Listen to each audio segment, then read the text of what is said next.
Hello everybody and welcome to this BAPT webinar in December 2018. This is the British Association for Psychological Type hosting, and we are a charity that aims to promote knowledge and best practice with psychological type. And we have an annual conference in the UK, so if you're interested in learning more from leading people in the world of type, then go to bapt.org.uk, and we're a membership organisation. It's very reasonable to join, and there's lots of up-to-date news and, like I said, the conference as well. Today, I'm pleased to welcome Penny Moyle here. This is a great honour because she used to be the former CEO of OPP, the European publisher of the Mbti, Myers-Briggs Type Indicator. And we're going to talk to her today about the criticisms of the MBTI and some of the refutals of that criticism that she's just published this year, along with co-author John Hackston as well, who's currently with OPP. So welcome, Penny. Hi, thanks for having me. We should probably say that OPP is now called the Myers-Briggs Company. That is true, yes. The rebranding has just happened, hasn't it? So now an international brand, which is was bought by the American CPP earlier this year, yeah? Oh, actually, just on 2 years ago now. Wow, okay, so time flies, yeah. Yeah. Great, so you've how long is it since you worked there at the company? 2 years, so I left at the same time the acquisition was made. Okay, so it was great to have you here and to maybe talk a little bit about, firstly, like what's your background and you know, what got you involved with psychological type in the first place? Yeah, so I'm a business psychologist by background, and you can probably tell from my accent I'm Australian. So I first came to the UK back in 1991, so it's been quite a while now. And I came to do my doctoral studies where I was interested in individual differences, so personality, and what happens at work during times of organisational change. And it was during that time that people started talking to me about the MBTI. So I first heard about it from a friend who had experienced it in marriage counselling and had found it very insightful. And that made me read Gifts Differing. And then I started asking some people around my psychology department about it. I couldn't get anyone to be terribly interested. And then we had somebody come and talk to us in one of the seminars about the Myers-Briggs. And I actually sort of sat on the side of the skeptics and said, I'm not sure about this categorical thing of, you know, extroversion versus introversion. I'm very familiar with trait-based scales where you were measuring that along a continuum. So I gave the speaker a bit of a hard time. And then I went out into the world of real work and started working as a business psychologist. And one of the early things I did, as happens to lots of business psychologists, I got involved in leadership assessments where people would do a battery of different psychological assessments. It was my job to feed back to them. And the Myers-Briggs was one of those assessments alongside all kinds of other stuff, 360 feedback and emotional intelligence and whatever else. And the thing that I found that people gravitated to was the Myers-Briggs at that time. That they just, all the other stuff was interesting, sometimes overwhelming, but the Myers-Briggs was the thing that they found actually helpful. And that got me more and more interested in the MBTI, such that I then went and got a job with OPP because I was enjoyed the instrument so much I went and worked for the company. You went from the skeptics bench to the head of the company. Yeah, that was quite a journey. That took about 20 years, but yeah, and then along the way, obviously you've been working with type a lot, and when you were in that position, so I mean, in that journey, what did type teach you about yourself? I mean, along that way. Yeah, so when I first did the questionnaire for myself, discovered that I had preferences for ENTJ, very clear preferences for ENTJ, and I kind of knew that I was inclined to be a bit bossy and like to take charge, and that wasn't a huge surprise to me. The bit that was a real revelation was that not everyone likes to be in charge. I just naturally assumed everyone would be like me, and if you think that everyone's going to want to be in charge, it makes you feel really competitive all the time. So realising that I didn't have to be like that all the time was quite helpful. So that was my kind of initial thing. And then for me, the applications around stress have been enormously valuable and stuff I go back to time and time again whenever I'm going through stuff in my life, and figuring out how to keep myself in balance and manage my energy levels and what to do to climb out of the hole of the grip if things have got really bad. And for me, that's been just an enormous touchstone for me each time.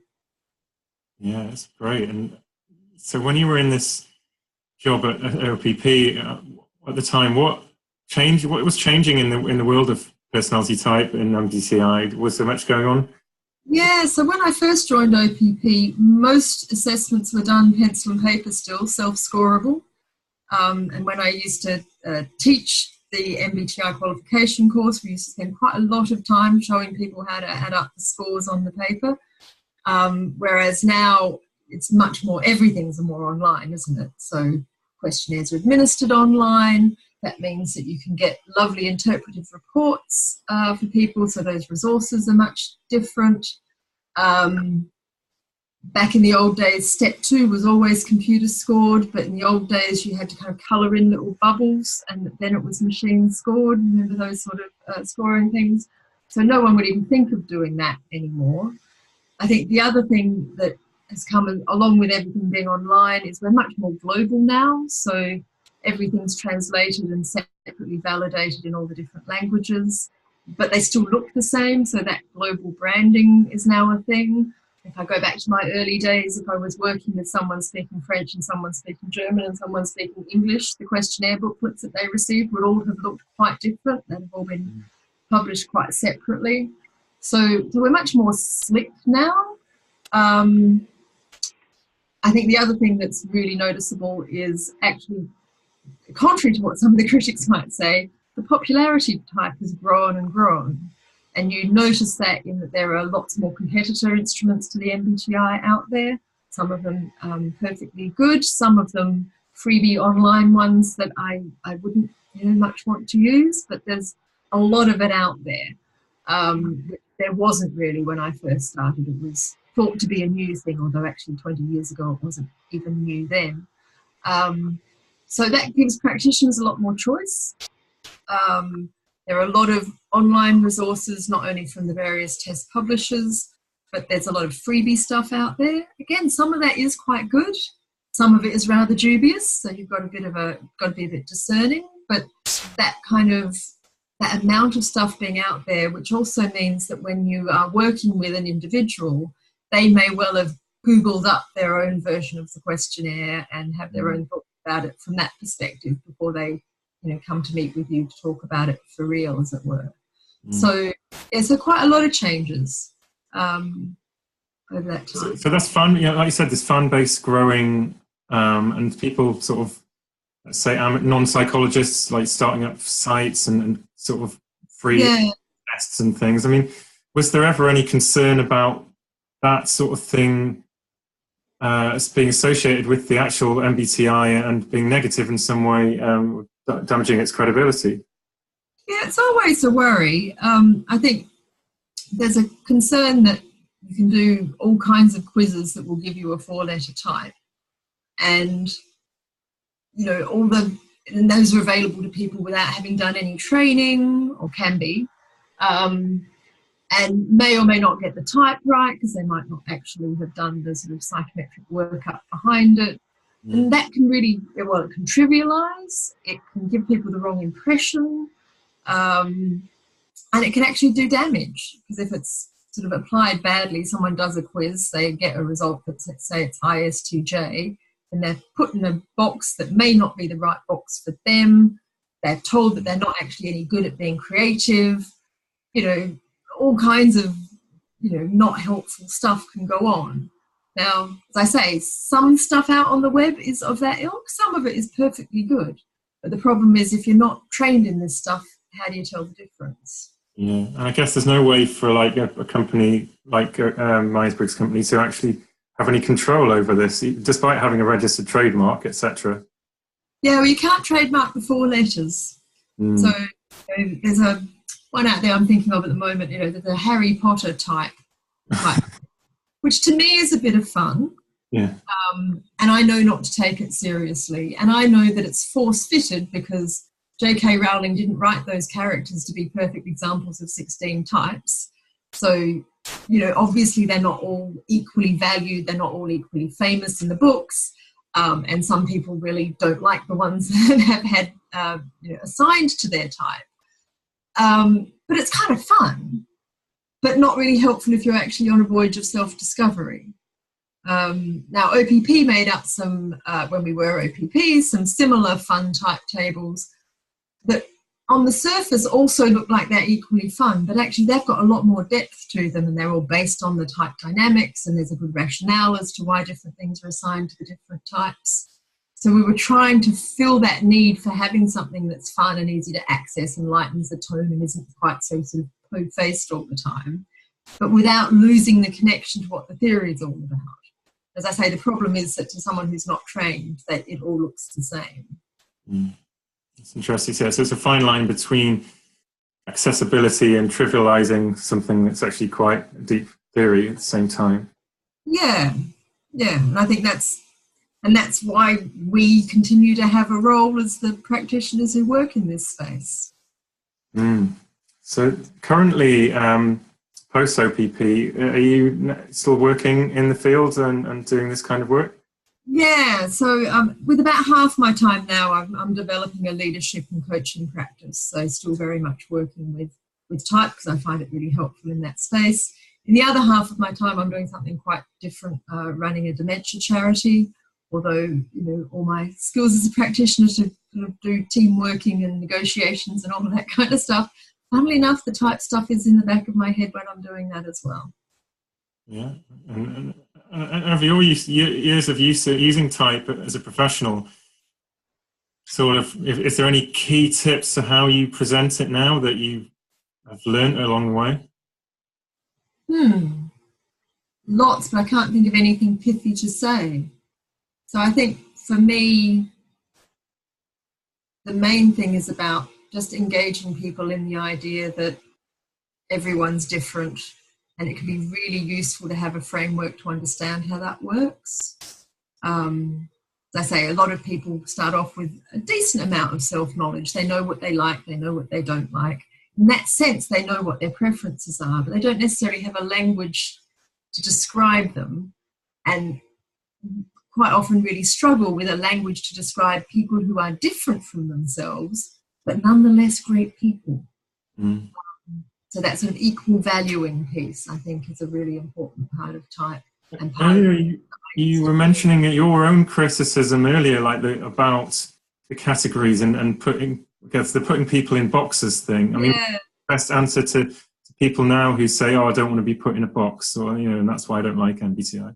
Yeah, and of course MBTI used probably doesn't put anyone in a box. So we have various analogies, don't we? So we talk about it's like a house with 16 rooms and everyone has a favourite room. You may well spend a lot of time in other rooms of the house, but it's totally up to you how you behave. But knowing how you, making conscious choices about how to behave based on knowing yourself and knowing your preferences is really handy. And the other common thing that will come up is people say, well, I used to be like this, but now I've grown up and I've learned something different. And actually that's a whole other rich seam of the theory is that, you're born with some things that, just you're born with.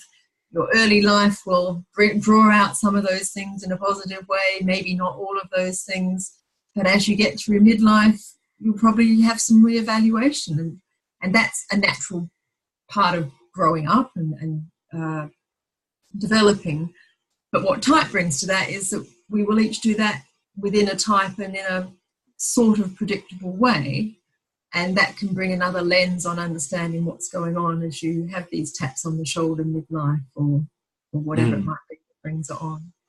It's interesting, yeah. So I just want to get onto the whole critique of MBTI thing. Yeah.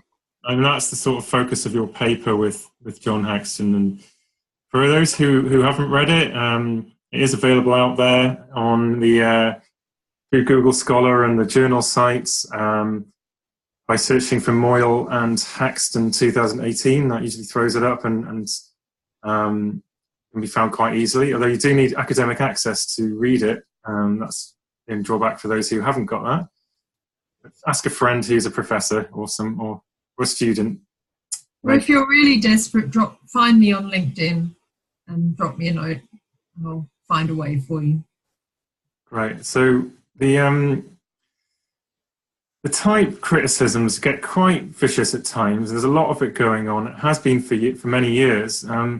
Why do you think that some people are so intent on discrediting type? So I think there's a groundswell of people who aren't that intense, but actually just there's a lot of them in the sort of academic ranks who, not unlike I used to be, very focused on how they do research and therefore how they like to measure personality because it's what's useful to them in their life.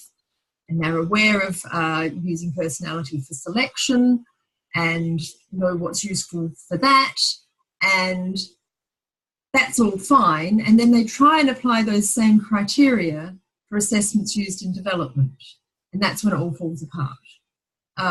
So I think there's a lot of well-meaning but just slightly blinkered perspective coming from the academic world, where they think the more accurate a measurement is on a trait-based, more detailed, more traits are better. The more detailed assessment we can make of someone, that makes for a better personality assessment. And that, with various assumptions in place, is true if you're doing assessment for selection and you're trying to predict job performance.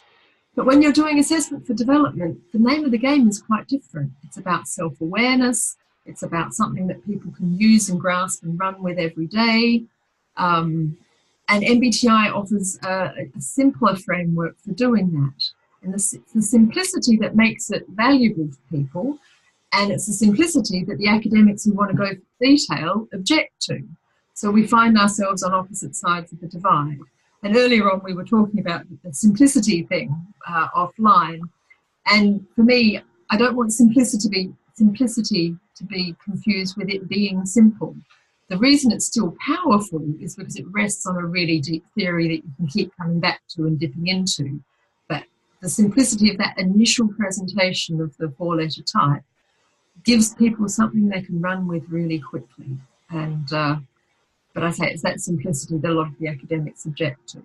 So that's kind of the groundswell. So that's what a lot of people hear when they do their MSc or if they talk to an academic. I heard academics on the radio recently having that kind of conversation and rubbishing the MBTI, which is quite new. On top of that, I think there are a small number of people who use the MBTI bandwagon as a way of promoting their own ideas and quite often their own tests. So a way of promoting a test is to say, MBTI is awful, so come and use my test instead. And I think there are not many of them, but they do whip up a bit of a storm here and there. And I think that looking at the motives of some of the critics can be helpful because although they might present themselves as being evenly balanced, they may have an agenda in there somewhere. Mm-hmm. Then I think there's another group who I'm broadly going to call journalists who are not experts in this field, don't need to be experts in this field, but when they talk about personality tests, they quite often simplify it to talking about the MBTI. So you get this slightly confused articles that will talk about MBTI being used in selection, when they didn't really mean that the MBTI was used in selection. What they meant was a personality assessment was used in selection. But they then go on to talk about how awful it is that the MBTI is used to categorise people this way. Mm. So you do get this slightly muddled presentation sometimes. Now, I don't want to blame the journalists themselves. They must have been fed that information from somewhere. But as I say, it's what then ends up coming out. And then, of course, once it's out there, that's sometimes the data source people go back to. And if you look on sort of the MBTI articles that have appeared lately, there are several of them that look like they're independent, but they're all just talking about, the one study that they're re-quoting, and the study goes back to an old edition of the MBTI and a critique that might not have even been fair then. There's a lot of it out there, and it kind of snowballs, doesn't it? Yes, I mean, has it always been the same level of attacks, or have we seen a change? I think there's always been a bit of it. I think, the internet, social media makes everything more permanent now. So it used to be that if a book was reviewed in a newspaper, the newspaper would be wrapping fish and chips by the end of the week. It's always the kind of adage. Whereas now, if a book review appears in a newspaper, it's online and it's there forever. And the next time someone wants to find out about that topic, they Google and up it comes again. And that use of information does make everything a bit bigger and more permanent than it used to be. Was there ever any research into which types like type and which types don't like type? Oh, there probably has been. I certainly know that from observing who comes through MBTI qualification workshops and chooses to have careers in the kind of field that you and I are in, you tend to get a lot of NF types, as you might imagine, Yes. in people development and growth and possibilities. So I know that's definitely been part of my observation. Generally get fewer sensing types all up coming into those qualification workshops, which is particularly stark when we know that actually in the population at large there are many more sensing types than intuitive types. So I guess if we use that as a proxy for who is engaged in type. Yeah, no, we've seen that with conferences, for instance. There was a talk a few years ago about where are all the SPs, where are the people with out having fun. Yeah, there is potentially something there about extroverted sensing as a function as well, and maybe it's slightly opposed to the sort of more pattern way of looking at things that type involves. And types of theory, so it's not surprising that it attracts a lot of intuitives. I think one of the things that I was aware of in doing product development and trying to create resources and practical things for people to use with type is that we needed to make it accessible and appealing and interesting and applicable for that very large part of the population who aren't going to love a theory just because it's a lovely theory. They want to see that it's going to be a benefit.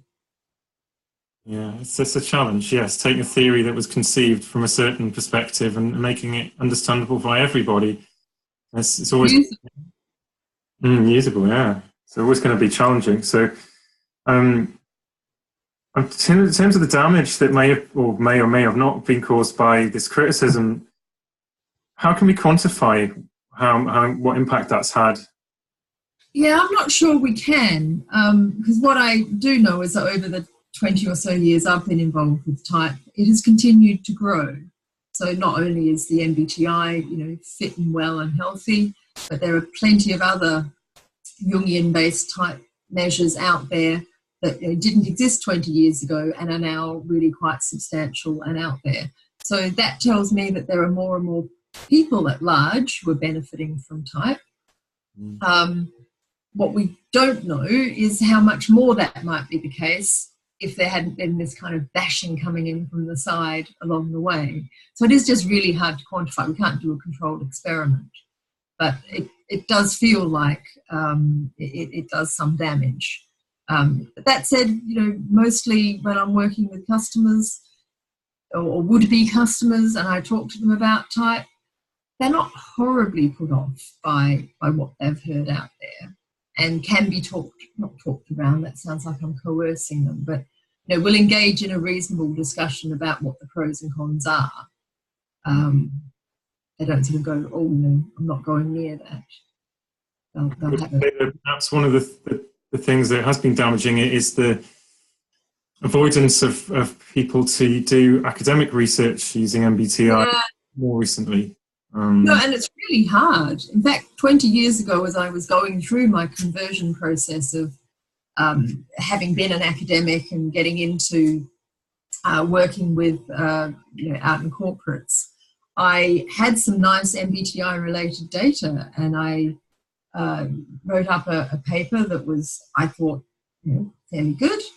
And I submitted it to a journal, and the editor of that journal wrote back a very kind letter, and he was somebody I actually knew personally, and said, yeah, we're not going to publish anything that uses the MBTI. That's just not what we do. And that gave me a really good flavour for how closed those kinds of journals that I'd published in my other work. So it's not like I didn't know how to do that publishing game, but those journals were not going to publish on MBTI. So that then means anyone who is doing research, well, where do they publish? They end up publishing in the Journal of Journal of Psychological Type, and then people from the other journals say, oh, well, that's just, they only do that kind of thing, so we're going to ignore all of that. And then when you publish stuff as a test publisher, so, OPP did a lot of that, creates manuals, manual supplements, those sorts of things. And again, it all gets dismissed because, oh, well, the publisher would say that, wouldn't they? So there is a kind of a conundrum in there that's quite tricky. And I suppose as a result, the psychology as a field loses the benefits of theory, etc., that type could also help to bring to future personality theory. Yeah, and it becomes self-reinforcing, of course. So if academics read all the great journals and the great journals won't publish anything on MBTI, you're never going to impinge on their consciousness.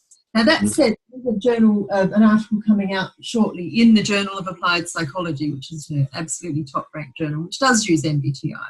So I'm not quite sure whether that was a beginning of a trend or just a little kink going on, but it's good to see.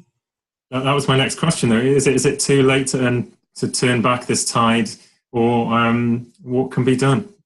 Yeah, I don't think it's ever too late. And clearly I'm having a go at it myself. So I think there's work to be done to just even-handedly tell people, look, here is the evidence, make up your own mind. It's not for me to tell people what to believe. But I don't know if you caught that I did a response to one of the book reviews in Nature. So I just thought Nature's, they're meant to do science, and I was really disappointed that they just put this thing out there that said the MBTI had no reliability or validity. And I said, just here's the paper, go have a look. Because there is actually quite a lot published on this. And take a look, make up your own mind. So I think it is beholden on us to do some of that work. Now, clearly not everyone's going to spend the sort of time you need to spend to write a whole article, but knowing that things are out there and having something that people can point to, I think is really helpful where that kind of evidence is needed.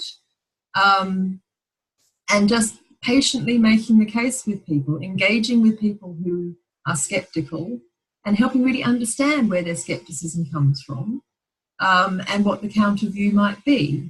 I think for me, that's the most important part. And I've always done that one-on-one. With the paper and platforms like this, I'm reaching a few more people. But I think it is about having lots of individual conversations. And it's definitely about engaging with people, even if you think they're just an internet troll. Because otherwise they will be out there saying their version of what goes on. And if no one counters them, it looks like there isn't a counter. Yeah, there's no discussion, and this becomes a narrative that people just assume is correct because they've heard it 50 times and no one said anything different.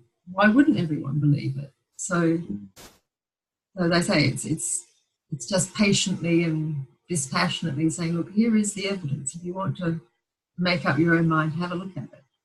So let's talk a little bit more about what's in the paper, because you've obviously spent a lot of time researching it. It goes quite deep into the technical arguments. Which is good because that's what's needed, and brings out as well the some of the evidence. Cites some of the research, the good research that is out there. Yeah. Perhaps you can tell us a little bit more. What are some of the key rebuttals you make of criticism in that?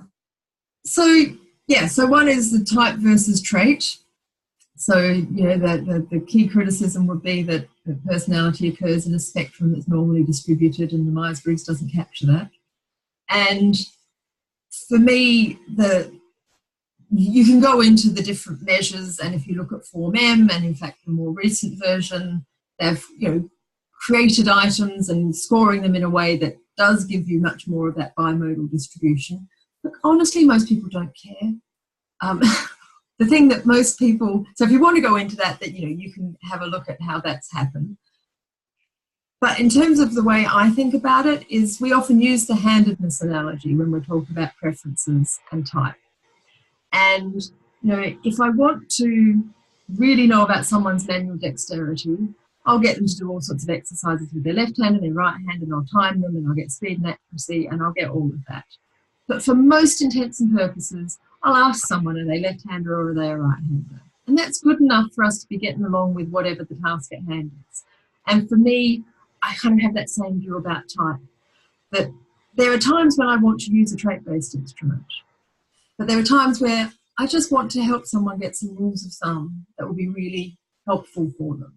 And that's where type is incredibly helpful. And even if you believe that everything's trait-based and measured that way, thinking about type is useful. And in the same way that thinking about that distinction between your preference for one or the other versus your behaviour, which may well be more equal, because you've had to practice and do the things you don't prefer. But the preference underneath is different. So I think, so I say there's a sort of statistical answer to that, but there's also a practicality, pragmatic answer to that. I think that the ones that I find most irritating is where people just say, well, there's no test-retest reliability.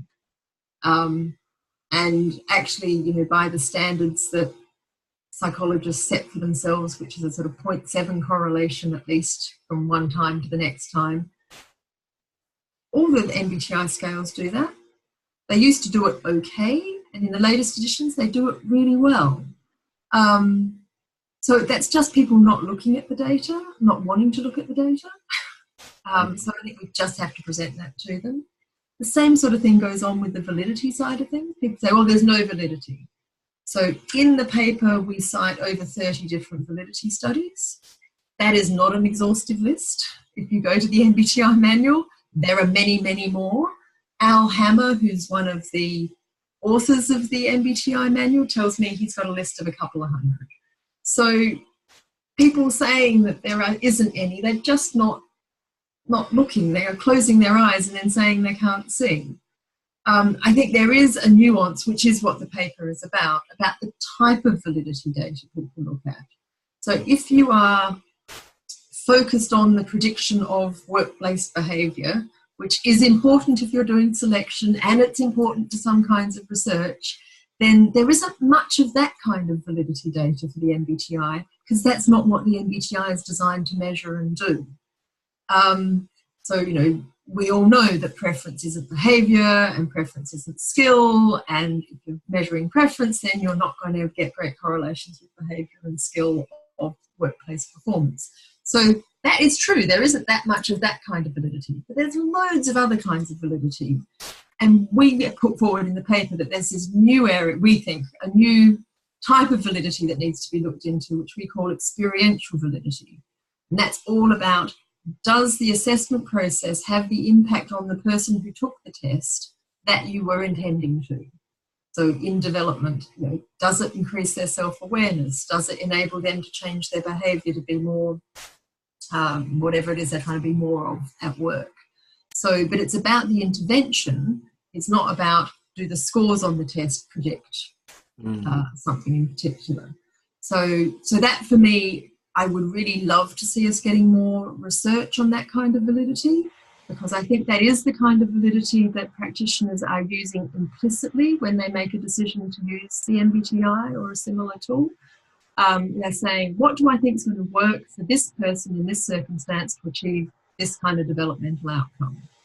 And they don't have sort of academic, scientific, published research to prove that, but they have often quite a lot of their own experience and the experience they've had from talking to other people. What I would like to see is to get those kinds of subjective experiences added into the published research evidence. So I think that's a huge thing for me. People talk about the difference between the MBTI and the Big Five. And there's a whole sort of narrative about that. Mm. But actually, when you look at the correlations between the NEO and the MBTI, they're awfully similar. The main thing is that the MBTI deliberately does not include the measure of neuroticism. And that's fine. That's, that is the way it is. The theory, of course, talks about anxiety and stress and what happens, but the measure of the fundamental preferences doesn't pick up on that, and deliberately doesn't pick up on that. But that doesn't make the MBTI wrong. It just means it's not measuring every single aspect of personality. But so what? You don't have to measure every single aspect of personality to be measuring something useful. Mm. So I think that's kind of a really spurious complaint. And I say that as someone who, in my academic research, I did a lot of research on neuroticism and negative affectivity, and I know it to be important. It's just not always the most important thing to be looking at. Mm. The other criticism that happens, which we don't actually talk about in the paper so much, but you get a lot in the some popular press, is Myers and Briggs weren't psychologists. They weren't trained in psychometrics. They were just a couple of housewives, which I find, incredibly distasteful. And my sort of party piece on that is the Wright brothers, who invented manned flight. They weren't aerodynamicists. They hadn't had any training in those things. Of course they hadn't. It wasn't a discipline at the time. It was a pioneering thing. But they went ahead and did it anyway. And no one seems to criticise them for not having the right degrees. But somehow Myers and Briggs get criticised for that, which I can't help but wonder if it's because they were women. But I may be wrong about that. Mm. But it's a frequent criticism. Another one that comes up is that Myers-Briggs is too positive, that we want to talk about that dark side and underbelly. And it's like, well, I don't understand why that's a problem. There's a whole branch of positive psychology that talks about and demonstrates why focusing on the positive is really beneficial. Not denying that there are negative aspects to personality that also exist, a bit like the anxiety, neuroticism thing. It's just not always a helpful place to start with people. It's not like by looking at the positive side, we're denying that the negative sides of personality can exist. We're just saying it's not where we want to focus on for the purpose that we're doing this assessment. So those are the sorts of things we go through. And I say they're all, don't just take it for my word for it. They're all terribly heavily referenced in the paper to sort of speak to the different kinds of research that's been put out there around each one. Great. And is there any, besides doing this academic paper, which is extremely important because it makes a presence on Google Scholar where people who are actually studying psychology can find it. Yeah. There also perhaps more you're going to do in terms of maybe quick sort of defenses of type checklists for practitioners, things that can be accessible. Yeah, so it's something I have in mind. I haven't got very far with it yet. I've kind of done a couple of blogs, and I've done the heavyweight paper, and I'm doing stuff like this. But I do see that there's a need there for something that's a bit of a lighter weight piece, because the paper is, it's not a fun read, and it's not the sort of thing that most people are going to want to wade through. Coming up with something that's a bit of a quick guide, I think, would be really helpful. And I do have it in mind. Can't give you a publication date. Yeah, I'm quite tempted actually. We need to get in touch with your friend who's got the 200 papers on MBTI. Yeah. Just make it like a thing we can copy and paste onto LinkedIn anytime someone complains about validity. And exactly. Here's a link. Bang. Yeah. There you go. Very easy resources. I think people are afraid to sort of speak up because if they don't have the right ammunition to fight back with, then it can be quite daunting, really, for people. Yeah, so I do think it'd be good for us to be collaborating on equipping people with those responses. As I say, something like a bit of a quick guide. I think you're right, having a link to a great long reference list that, if people really want to go and read it all, fine. But actually the point is that this is not zero. Yeah, not at all. Yeah, it's definitely not correct to say that. So I know we're running out of time now, but I'm just interested in where you see the future of type and the MBTI going from here.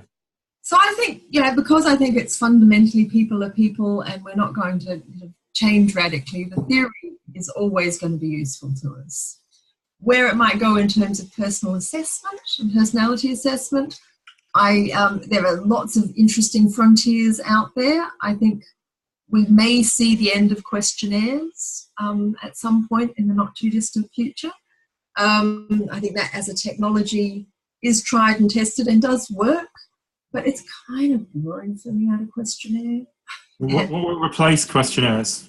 So there are already some things out there that use something more like an expert system. Not in MBTI terms, but there are these sort of avatars that do counselling that exist now. And despite the fact that we sit there and go, that can't possibly be helpful to people, the research evidence shows that actually it is quite helpful to people. I could see those being adapted to do a best fit feedback with people that could be quite, insightful. I can see, we all heard about people using Facebook likes to determine personality. I can see that sort of approach. Now, my Facebook profile probably wouldn't give you enough to get a decent read of my personality, but there are other things that I put out there that you probably could get a good read of my personality from. So the one that I often muse upon is that I would happily give a researcher access to my emails to do semantic analysis. And I think from my emails, you'd be able to see what type I am. And maybe even give me some tips about how I could communicate more effectively with people who have a different set of preferences. So I could see that kind of area building up. There's stuff going on with wearable technology where you can look at people's extroversion from how much they move around and move their mobile phone around and how often they interact with it. So I think there are those sorts of what in the old days we used to call unobtrusive measures, what I think is now called data scraping and big data analysis. Yeah. I think those sorts of things will come to the fore. Exactly which one, in what form, I don't know. But I can see that kind of thing happening, and I can see questionnaires becoming less used. And maybe we'll have stuff that is more embedded in our, the tools that we're using. So I said this thing about semantic analysis to look at my emails that might not only tell me what my type is, but might tell me what mode I've written in today. So if I'm writing a letter to you, I might want to, instead of just doing a spell check, I might do a type check on it that says, okay, you've written that in ENTJ mode. Who are you writing to? What mode do you think they might want to receive a message in? So, that kind of thing, I could see that happening. It's exciting, yeah. So the technology really might take us somewhere in a way that gets beyond the limitations of our own self-awareness and looks at what we're doing in a way that can be observed in real life in a way that it can't right now, because it's obtrusive otherwise. So, well, I'm sorry, we have to actually draw to a close because I know we're getting near the end. Some people probably have got other things that they plan to do, but it's been really, really fascinating. Thank you for sharing your time with us. And just like to encourage everybody, get on Google Scholar, go to search for Moyle and Hackston 2018, and you'll find the paper that we've been talking about. Lots of deep and insightful information there to help you understand the MBTI further. So thank you, Penny. You're welcome.